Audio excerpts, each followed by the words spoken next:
Welcome to my podcast. Today I'm going to talk about another case. So it's basically that you are a doctor in the hospital and you are in charge of a patient, someone who might have multiple condition or been admitted with the condition, and then maybe the condition has been deteriorated and the patient could not make it and passed away. So basically we're involved and the care of the patient who had died, and you were involved with his condition in the last few days or the last illness, and whereby you've been looking after him and he's under your care. So basically, they will ask you to write a death certificate, which is basically like a registration notification of a death. So basically, you need to be vigilant and you need to write the cause of death to the best of your knowledge and your own belief, and should be accurate, not vague. And you need to remember that this is a permanent legal record that the relative will use, basically to arrange for a funeral, burial, cremation, disposal, whatever the thing, but you need to bear in mind that it should be very accurate and to the best of your knowledge and belief. So, unless otherwise there is some suspicion or you're not sure what might cause the death, and in that condition you will refer to the coroner, of course, and the bereaved people or the relatives should be notified if there is any further investigation that might arise.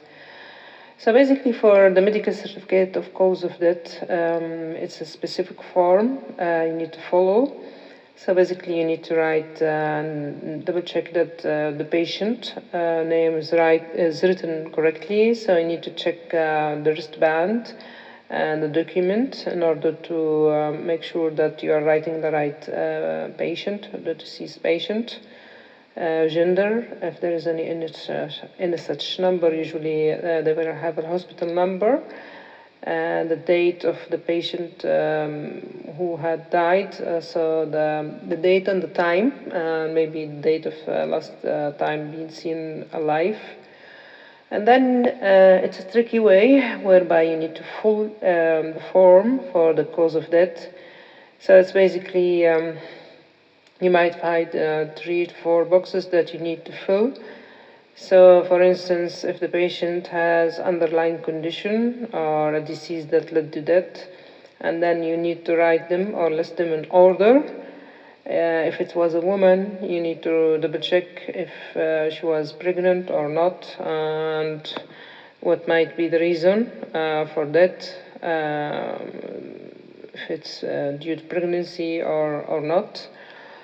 And you need to document in which ward this happened and the sequence of the event which led to death. Say, for instance, the patient has, for instance, cancer in the colon, for instance, so that's the primary thing. And this should go at the lower list of the causes of the death. You can't list it in the top causes. And this, the colon cancer might lead to some secondary in the liver. So the second, the second from the bottom, it will be hepatic secondary. And this secondary might rupture or cause bleeding. So this will be listed in the third from the bottom in order.